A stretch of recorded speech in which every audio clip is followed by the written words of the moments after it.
good old test run, just driving it around these tracks in the woods here, so it's getting a damn good beating, just to find any loose bits or issues.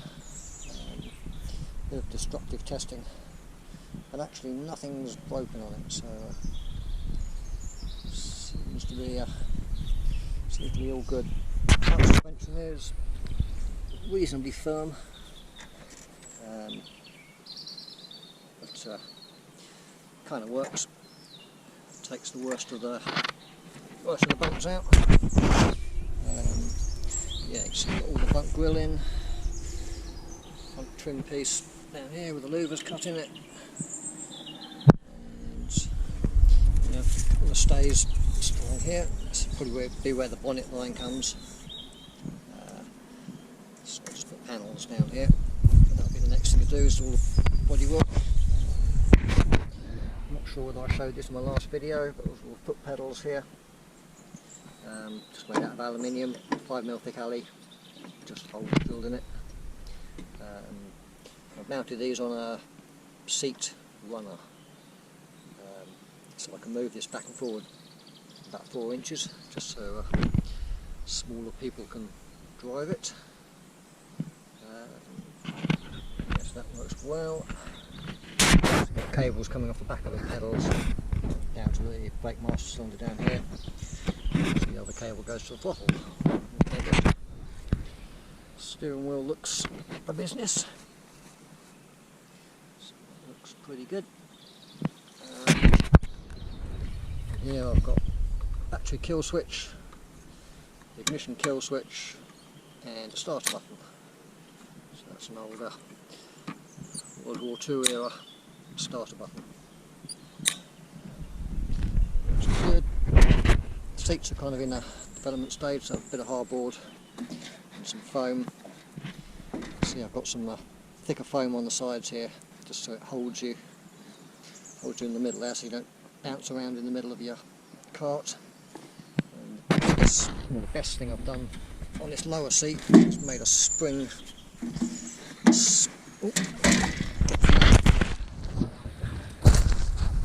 Okay, I made a sprung seat.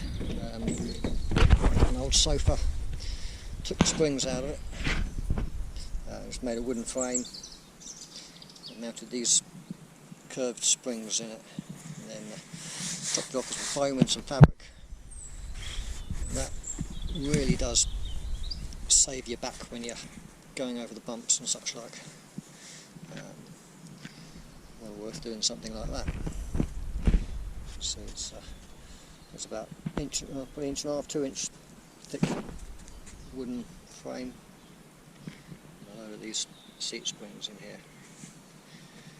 Much more comfortable than a lump of foam. Engine's all working okay.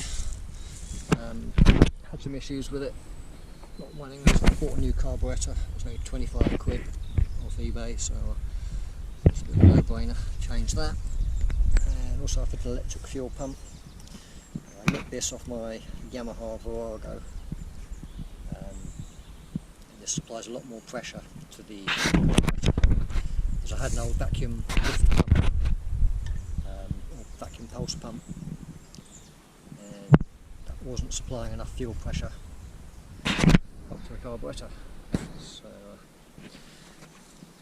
the electric fuel pump is the way to go. Chain drives all seems to be working okay. There's one particular part of this course right here, this track, I go over a right hand bend over a bump and it spits the chain off for some reason. Can't quite see why. All looks in line, but let's try and figure that out. Tensioner down there seems to work quite well. So good. The axle shafts, they go right through into an alloy piece which presses in on the old bearing.